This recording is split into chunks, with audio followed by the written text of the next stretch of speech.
So our Chapter 4 slides start off with just a couple of review questions. The first one here, what are mutual funds and what benefits do they provide? Well, two of the most known mutual fund companies are Fidelity and Vanguard.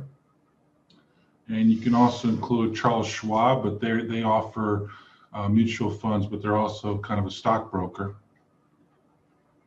And what they do is they're kind of a financial account that you send money directly to them. You can call up Fidelity, you can call up Vanguard, you set up an account, and then you can send them a check, or you do an e-deposit of some sort, and then you tell them where you want to put your money in terms of what type of mutual fund. And that's where a lot of funds are invested, especially in retirement accounts. So that's and the main benefit there is that it's pretty easy from the standpoint of you send them a check, you tell them which fund, and you don't have to watch the individual stocks and trade individual stocks. So it's kind of like investing without doing all the stock track stuff. So all the things we're going to learn in stock track about buying, selling shares, a lot of that you don't have to worry about. And that's the key benefit for people. The next question is, how are money markets different than capital markets? So money markets are short-term securities. In a lot of finance and accounting, we separate short-term from long-term based on that one-year cutoff. So financial securities with a duration of less than a year are typically traded in the money markets. And financial securities with duration greater than a year are traded in the capital markets. So that 1 year is really the dividing line there between money markets and capital markets. The next question, what is the formula for free cash flow? So that's this right here, free cash flow. And that was what we studied end of last week. The equation itself is right down here. And let me see if it's basically free cash flow starts with earnings before interest and taxes, EBIT. And then you add back depreciation, subtract taxes, and then you subtract the change in working capital or the increase in working capital. We define that to be the same thing. And the change in working capital is this year's amount versus the previous year's amount. And then we also subtract capital expenditures. Okay. The one that people typically have a harder time grasping is, how do we calculate this increase or change in working capital? So why don't we just do a quick little example right here.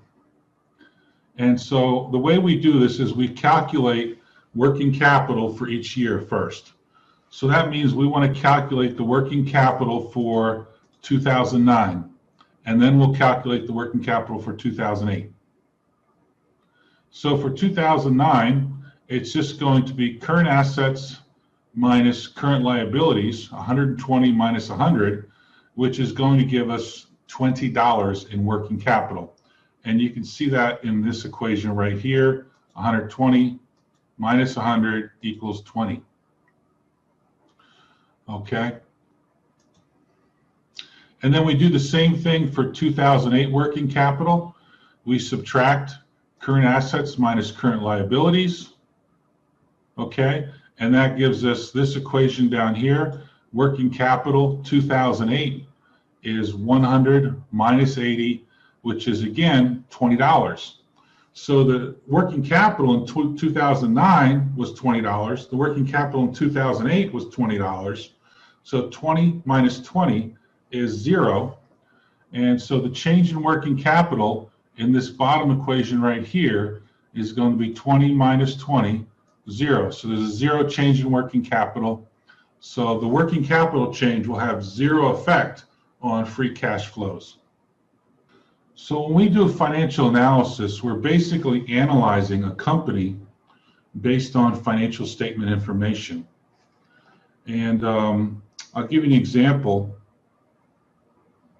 When we do, let's say, when a loan officer at a bank wants to determine whether or not they should make a loan to a company, what they'll do is they'll look at performance characteristics or the financial statements for that company. And usually what they'll do is they'll create ratios which shows how the company is performing. Now, why do we do ratios? Well, part of the reason for using ratios is that every company's pure numbers by themselves, their sales, their profits, their current assets, their numbers are all going to be different, right? So we need some way to compare what we know a good company to look like versus a potential risky company. And that's from the viewpoint of that loan officer who has to judge whether or not that company, it's safe to lend them money based on how they're performing, right? Because say they're making a loan to a gas station. One gas station maybe has 2 million in sales, another one has 4 million in sales. But just because one looks bigger in terms of sales volume doesn't mean it's a safer one to invest in, okay? Let me give you an example. Let's say you go to the grocery store and you want to buy some flour. And so you go to Safeway and you buy a bag of flour, and let's say the flour costs $5, okay? And then a friend of yours goes to Costco and they buy flour for $10, right? So who had the better deal?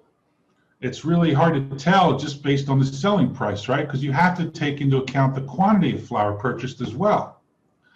So let's just say for $5, you bought one bag of flour of whatever, 5 pounds, and your friend for $10 got 3 bags of flour. So in order to compare the two prices between the Safeway and the Costco, we have to form a ratio. And that ratio there would be like dollars per bag or dollars per pound, right? Because we can't just look at the pure number of selling price. We have to compare it to something, and when we compare it, we usually create a ratio. So what was the dollars per pound selling price at Safeway, and what was the dollar per pound selling price at Costco? Now compare that dollars per pound, and that gives you a better idea of the actual value that you got, and that's not just the pure price. So the same thing applies to when we look at companies. Just because one company has, $1 million in profits and another has 2, that doesn't tell us which company is operated better, which one's more efficient, which one's safer to lend money to. We have to create ratios, like what percent of profits does the company get? What is their total debt to equity ratio? Not just what is debt, but how much debt compared to equity do they have? That tells you how much loans they have. When a mortgage is being analyzed, right? If someone has a mortgage application to buy a house, right? Do they just look at the person's income? Do they just look at the value of the house? Usually they'll do some type of ratio analysis. They may look at the value of the loan versus the value of the house, the loan to value ratio. If they're looking at your income, maybe they look at the percent of your income that goes to paying debt. So it's kind of like a debt to income ratio. So usually we're always using some kind of ratios, because what that does is it kind of helps us compare what we know to some new example, to some new opportunity, to some new loan that we're going to make. Because most financial companies, banks, we have data sets that show us what does a good company look like? What are their typical ratios? Or a loan at a bank, they'll look back and say, okay, companies with certain current ratios typically are safe to lend to. Companies with current ratios outside this may not be safe to lend to. when a company's looking at approving a mortgage. Well, we want to make sure that the loan to value ratio is no more than 80%. And so that's based on history. We know that when people, when they borrow 100% of the value of the house, the probability of default is much higher than if they're only borrowing 80% of the value of the house. So ratios are a way for us to kind of compare apples to apples, different businesses to different businesses in a way that can, make them directly translatable. So that's the reason we do financial analysis, and the goal is really to be able to analyze and make decisions. There was a question here, maybe it was a few minutes ago. What if the change is negative? And I'm just going to go back real quick here. So on the increase in working capital, what if the change is negative? Well, the formula is, I'm going to highlight it right here, right? And the formula has a minus sign in front of the change in working capital. So if the change in working capital is negative, it's going to be minus a negative, and two negatives make a positive, right? So if you have a negative change in working capital, it's actually going to increase cash flows. So the two negatives will just cancel each other out. So that's the purpose of financial analysis. And let's go on to some of the first things that we do. So one of the common things when we're analyzing companies, and especially when companies look at themselves, and like say a big company owns several divisions, how do they compare each of the divisions in those companies? Maybe they have different sizes, sales. How can they tell if one division's operated well and efficient and another one is not? How can we tell if there's something changing in the net income of a business? How can we tell why it's changing? Is there a certain part of the business that's starting to perform poorly? So that's what we can tell from using financial statement analysis. And we're going to look at two things. We're going to look at horizontal analysis and vertical analysis. And this is basically done on an income statement. And you'll see on the following slide, horizontal, we basically look at the income statement over time. So each year is a column. So as we move horizontally across the income statement, we see 1 year, then the next year, then the next year. So we see how the company has performed over time. And in vertical is down. And in this case, we look at the income statement in terms of sales, and then each of the categories below sales, cost of goods sold, selling, administrative, general expenses, how are these compared to sales and how are they changing over time? So by doing this horizontal and vertical analysis, it's a quick way to identify any issues with what's happening in a company and their income statement. Then we'll take a look at market value ratios. And that's a way to identify if a company, like buying their stock, is expensive or cheap compared to other companies, basically. We'll look at profitability ratios, and a lot of that might be net income divided by sales. And so how profitable is a company? How much of their sales go to profits? If a company's losing money, usually that means that their profits are negative, right? And so they have no profitability. We'll look at efficiency ratios.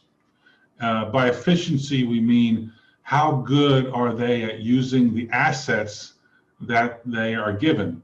So if they buy a machine, how much can they operate from that one machine? Can they build 1,000 masks, or can they only build 500 masks per day given a certain machine? What kind of sales can they get from the tangible assets that they have? That's kind of an efficiency ratio. And then we'll look at leverage ratios, and leverage basically means debt. How much debt does a company have? And it may seem kind of strange. Why would they call that a leverage ratio? It's because, I mean, if you understand high school science, and maybe you, I don't know if you had physics, but you know, with leverage, you take something like a crowbar and you kind of lift something up that normally you couldn't even budge using your hands. But once you have a crowbar, you have a long lever and you can really push things up. And so that's analogous to what happens to a company when they take on debt. When a company takes on debt, instead of only being able to buy $1 million in equipment to make masks, now they take out debt, and now they can buy $3 million in equipment to do masks, and they can have a lot more sales and potentially more profits, right? So they took their equity, and by taking out loans in addition to the equity, they were able to lever up the returns of the company. So that's what we mean by leverage, because it can expand the profits of a company more so than if they take no debt at all. On the flip side of that, they can also lose a lot more money. And then the last thing we're going to look at is liquidity. And that's basically where we're looking at the short term, within the year, ability to pay off debt payments. That's liquidity. Are they able to make all their payments in the next year? And then lastly, we'll talk a little bit about how we can interpret these different ratios and whether or not a high number is good or a low number is good, and what that kind of means.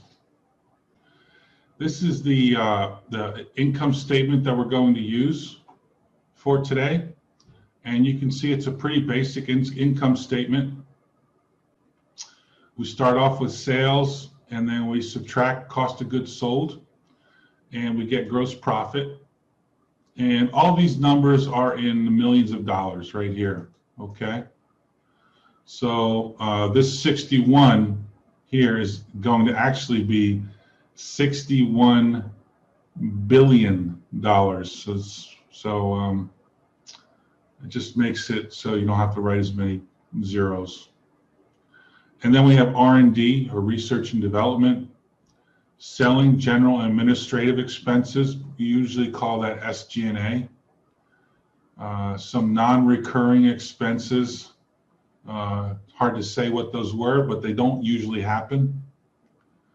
And then if we subtract those three accounts from gross profit, then we get operating profit. Other income and expenses, maybe something from, maybe the company made some profit from a business they're shutting down, so it's not part of their normal operating business in the future. So then they might put it under other income and expenses, letting investors know that, hey, we can't count on this every year. And then that gives us earnings before interest and tax, and then we subtract interest. That gives us income before tax. Then we subtract income tax and minority interest. Minority interest is when a company owns a piece of another business, and not a majority, but just a less than 50% amount. And in that case, it's any results that come from that business would go under minority interest. So sometimes there's a form of corporate association called a joint venture. So perhaps a joint venture might go in there, or if they own just a small part of another business. So that's the income statement we're going to use. Okay, so the first thing we're going to do is horizontal analysis on this income statement.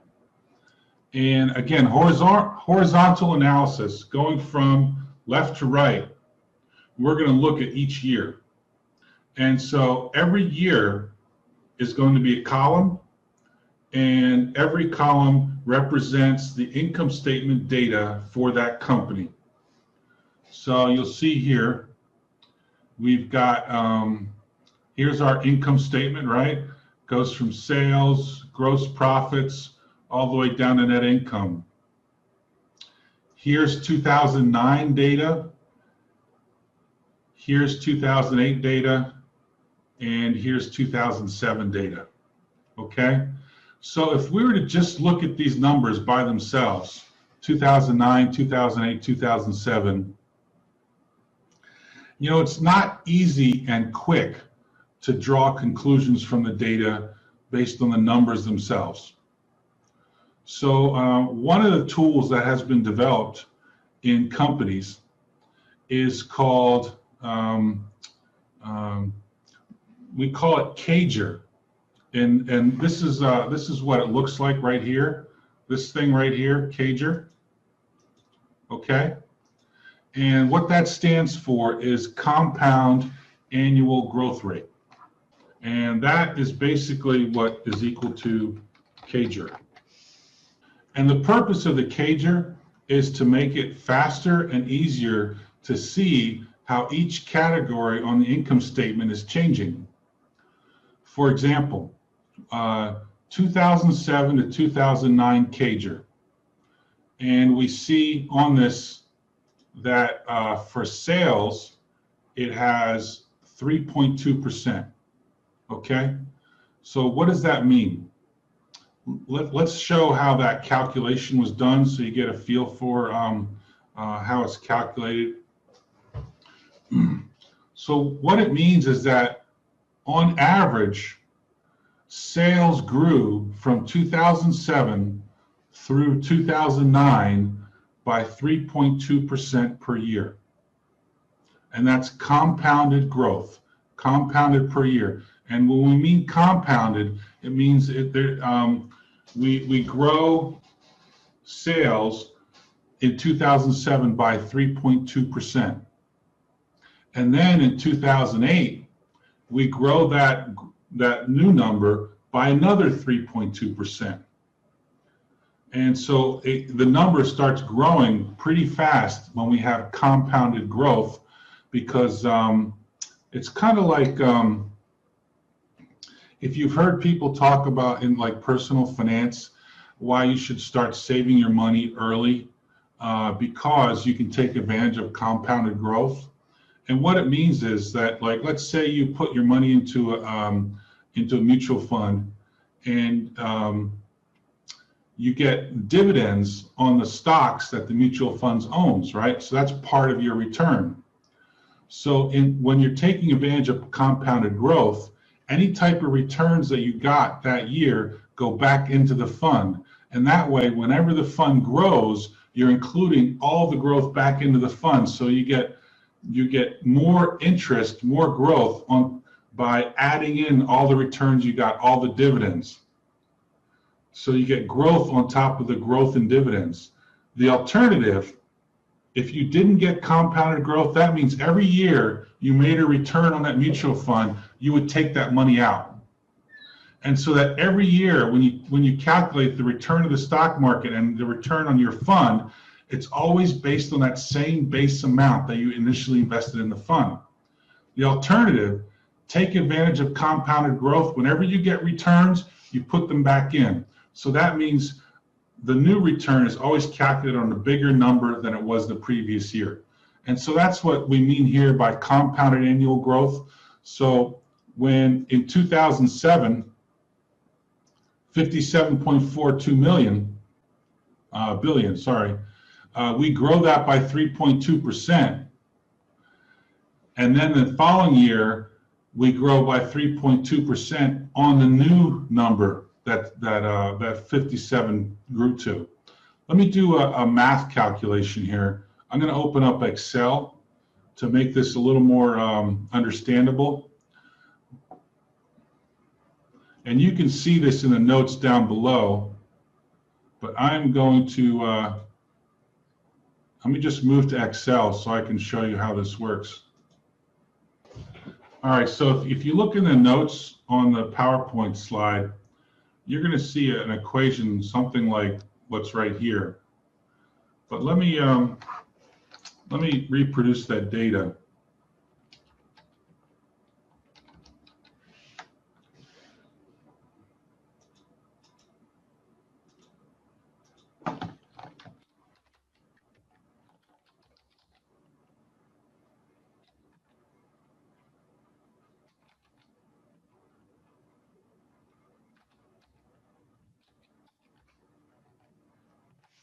Now, when we calculate CAGR, there is only, we only need two numbers, the beginning and the end. And we're not really concerned with the middle number, which in this case is 2008, okay? Because what we want to know is what's the compounded annual growth rate from 2007 until 2009, okay? So we just need the beginning number, 2007, and the ending number, 2009. Here's the equation, and it's probably just something, you're probably not going to derive it every time, so it's a matter of just using the equation as it is. So the way it works is we take the latest number, which is 2009 in this case, okay? The ending number, and we divide it by the beginning number. The beginning number being 57,420. Okay? And then we take it to an exponent. And the exponent is going to be 1 over the number of years from the beginning to the end. And in this case, that's just 2 years, 2007, 2008, 2009. So there's only 2 years going forward. So it looks like this. And then we just subtract 1 because it's going to give us a number something like 1.03. And the answer that we want is a percentage growth rate. So we subtract 1 because that'll tell us what the percentage growth is. So, right, so that's 3.166%, 0.03155.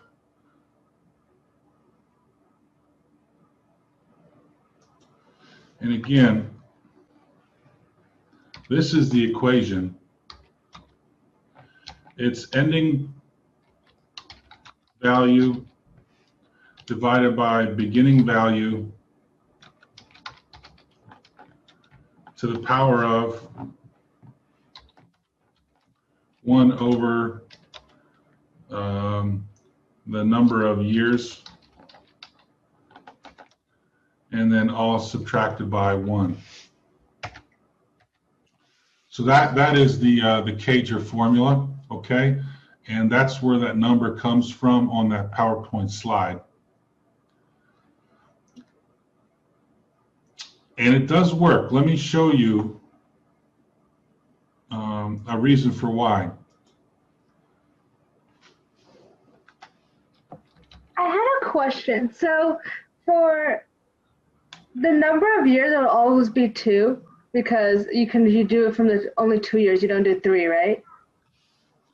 It could be 5, it could be 7. It's just that in this example, we're only using. Oh, okay. Okay, that makes sense. Depends on how much data you have and how far back you want to go in history. Mm-hmm. Okay. Oh, wait, yeah, okay, I got it now. Thank you. So let me show you here. If we take this starting number of 57,420 in 2007, right? And let's say we want to grow that by 3.155% per year for 2 years. That should get us 61,101, because that's what we're saying. We're saying from the very beginning until the end, it's going to grow at a compounded rate of 3.155%. That's what CAGR means. So if we take this 57,420 and we grow it at this CAGR, the math is going to look like this. We multiply it by 1 plus the growth rate, 1.031555,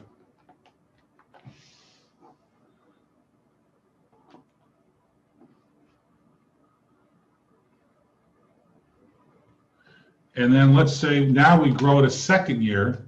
So it's kind of like multiplying it by 1 plus 0.03155 a second time.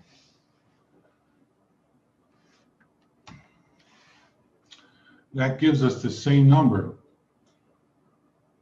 Okay, so this number is the same as this number. And that's how we got it, because we grew 57,420 by 3.155%, basically for 2 years. So on average, sales grew from 2007 to 2009 at 3.155% per year. So that's the compounded annual growth rate. Okay, so back to this slide. So here's the number that we just calculated. That's the compound annual growth rate for sales over this time period. And we could have done this using 5 years of income statement data, but just for the purposes of this example, we're using 3 years. And when you go from 2007 to 2008 to 2009, that's 2 years of growth, okay?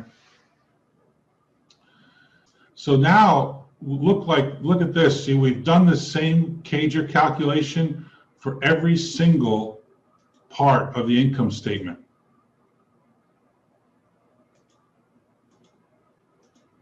It looks like we didn't have a number in 2007, so you know, that's a zero basically, and you can't calculate a growth rate from zero. So the next step is, okay, how do we use these CAGRs?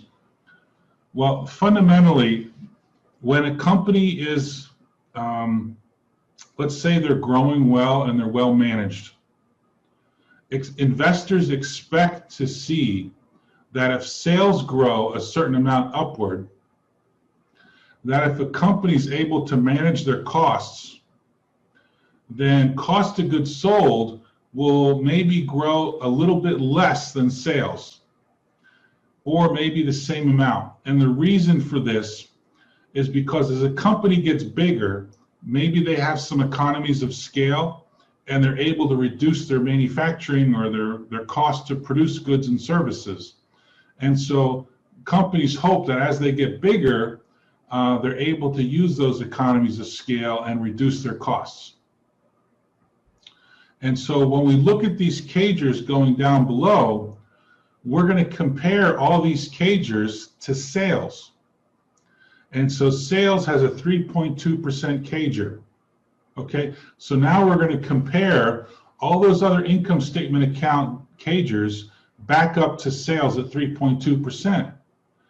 And if they're not smaller than sales, then people will wonder, okay, well, why is this cost growing faster than sales? And then management has to answer that question, why costs are growing faster than sales in a certain area. So let's take a look at this and look at some examples. So we see, let's take a look at cost of goods sold first, right here. So cost of goods sold grew at 2.3% CAGR from 2007 to 2009. It's less than 3.2%, so that means the company seems to have their cost of goods sold under control, so that looks good. And because the cost of goods sold growth rate was less than the sales growth rate, look what happened to gross profit. It grew at an even higher rate. And that's because they're able to achieve economies of scale, and their costs were lower, and so profits became bigger. Okay? But now let's look at here, look at R&D, research and development grew at 15% CAGR. SG&A grew at 9% CAGR. Whoa, what's going on here?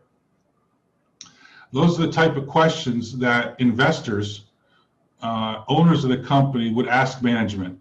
Why is R&D and SG&A, why are they together growing faster than sales? What's going on here? And so we don't know that answer here, but we can see that we should at least ask the question, because this is definitely going to affect the bottom line or the profit margins of the company if, as they grow, they keep spending more and more on R&D and selling expenses, because they can't do that forever. If it happens forever, they're going to start losing too much money.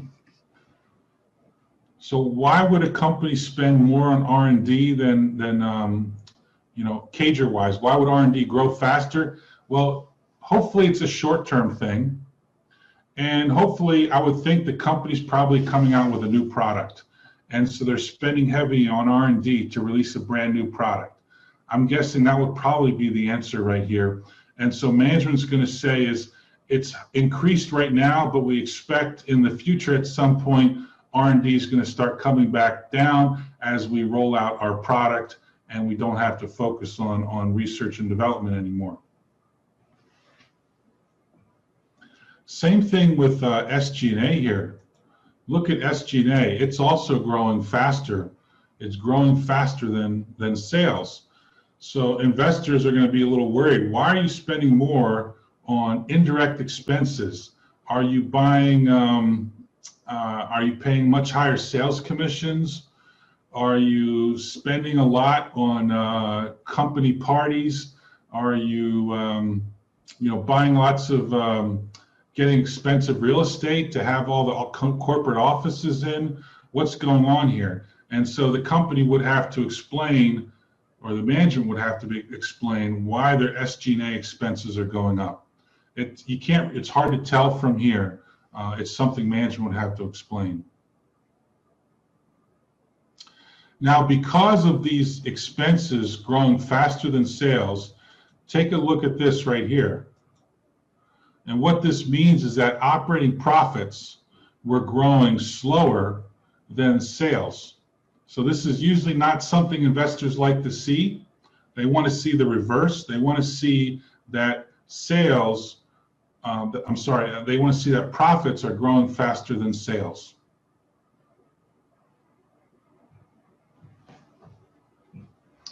And it's largely because of these numbers right here that their profit growth was slowing down. Those are the main things on this one. You can see some other things by looking at this.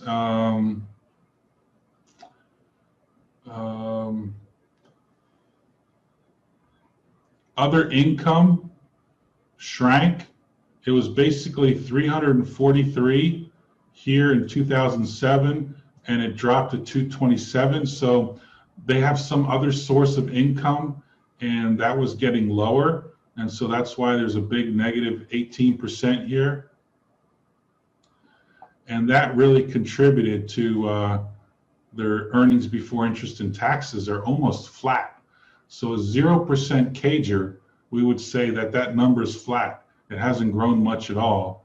And so because of the increased R&D, SG&A expenses, and the lower other income, their EBIT is basically flat over the last 3 years.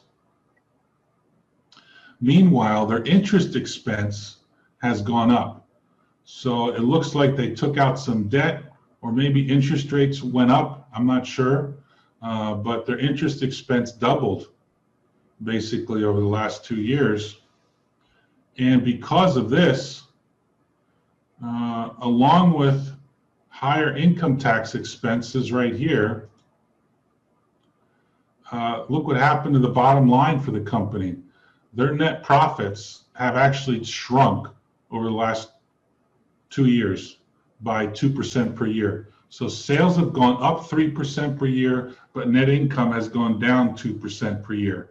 And so that's kind of a big red flag for a lot of investors, and they're going to ask a lot of questions. And by looking at this CAGR analysis on the horizontal analysis, it helps pinpoint where the issues are. Now we're going to do something called vertical analysis. And it's quite simple, really. Basically, we're going to take a lot of the income statement accounts, and we're going to add in another line, That's the yellow line that you see on this on the sheet, and that basically signifies what percent of sales each account represents. So, for example, here's sales, here's gross profit. What if we divided gross profit by sales? It would get this number right here. So gross profit in 2009 is 17.9% of sales. Okay, in general, the higher the gross profit margin, the higher the percentage, the better, because it means a company's more profitable. Give you an example. If you were to look at a company like maybe a drug manufacturer, somebody with a patented product that no one else can compete with, usually those companies have very high gross profit margins. On the other side, look at someone like a mass market retailer, someone who sells commodity products like tissue paper, chicken, things like you might see at Walmart or Costco. Their gross profit margins will be very small because they can't afford, there's too much competition for them. And so this company has 17% profit margin, 19%. That's kind of, it's fairly low actually, but it's because this is the PC business 10 years ago, and it's very competitive with all the PC manufacturers, and so they can't afford to charge high profit margins because they'll be uncompetitive. And we can do the same for research and development, SG&A. We calculate them as a percent of sales. Because now what we do is when we look at the total spreadsheet with all these percent of sales numbers on there, we can start making some other observations. So for example, we saw that R&D was growing at 15.4%, which was pretty high. And here we can see that it's gone from 0.9% of sales to 1% of sales to 1.1% of sales. So something's definitely happening with R&D. It's increased every single year over the last 2 years. And so management should justify why this is happening. And the other thing we said was SG&A was increasing faster than sales, right? But then take a look at SG&A. It's a little bit different. It started off as 10.4% of sales, and then it jumped 12.3%, but then it came back down a little. So you would ask management about it, and I'm guessing they would probably say something like, we're doing some sales initiatives, or we had something with the business that increased our expenses. But now in 2009, we're able to bring them back down a little, and we expect in the future that hopefully we'll get back down to 2007 levels. So when you combine this vertical analysis, where we look at everything as a percent of sales, plus the horizontal analysis where we have the cagers on the right-hand column, it kind of helps you really pinpoint what are the drivers of net income for this business to help you ask the questions of why is income going up or why is income going down? And because really in the end, investors want to know what they can forecast into the future. And so if they understand what the drivers are, what's changing net income, how do they forecast net income in the future, they have to decide whether or not these drivers will continue or if something's temporary. And so this really helps you understand what's going on in the business. So that's horizontal and vertical income statement analysis. All right, I'm just going to introduce this slide. I don't think we're going to go into this in too detail yet, but I'm just going to introduce it. And then I want to move over to looking at stock track. And then if we have some time, we'll take some questions on the homework as well. So this is just a basic balance sheet, okay? And we've got 3 years of data again. We've got 2009, 2008, and 2007. And then we've got here are our current assets, okay? And then here are our long-term assets. And here are our current liabilities. And then down here are long-term liabilities. And then finally down here is equity. Okay. Now there's one thing on here which, you know, I don't think we talked about preferred stock before. So let me just digress a little and talk about what preferred stock is. Now, preferred stock is basically stock that you can buy and it has a set dividend.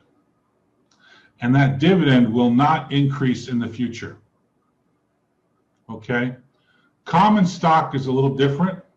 Common stock, if it pays a dividend and the company does better in the future, there's a good chance that dividend will increase in the future with the success of the company. Preferred stock, once you buy that stock, that dividend will never change. So it has a certain payment for every period.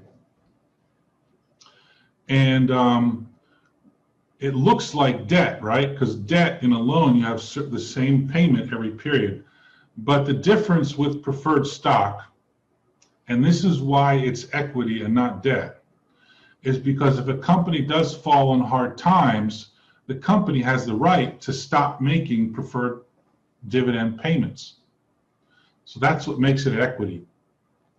And one way to look at preferred stock is it's kind of like a hybrid between debt and equity. It has a regular payment like debt, but like equity, those payments can be cut off based on the performance of the company. And the reason some companies have preferred stock is because there are periods in time when they want to raise money.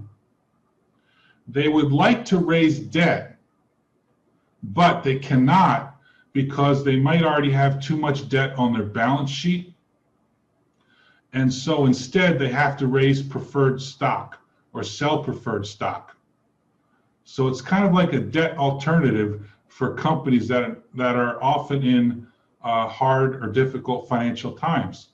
So for example, at the last financial crisis about 10 or so years ago, a lot of the banks were in fiscal trouble. And if you looked at their balance sheet based on market values, they were actually negative net worth. And so the Treasury Department told the banks that they had to raise more capital so that there was enough money to pay all the bank account holders if they withdrew their money. And what the banks did is, well, they couldn't take out debt because that doesn't help with your net worth, right? Your net worth comes from equity. Well, they didn't want to sell common stock because the stock values were so low that the existing shareholders didn't want to sell new stock at such a low price because they felt their ownership in the bank would be diluted. So they kind of said, okay, let's do this preferred stock. It's not going to hurt our balance sheet because it's not going to add more debt to our balance sheet, but it will infuse our company with more cash. And so all the banks, pretty much all the big banks, sold preferred stock at that point to get cash into the business without taking on more debt. So that's where that comes from. The other data that we're going to have on here is is here we have price per share data, and that's for 2008 and 2007 as well as 2009. The number of shares outstanding, and then the amount of depreciation. And so all this data we're going to use to calculate a whole menu of financial ratios that help us decide how this company is doing, where it's having issues, and maybe where opportunities to improve are.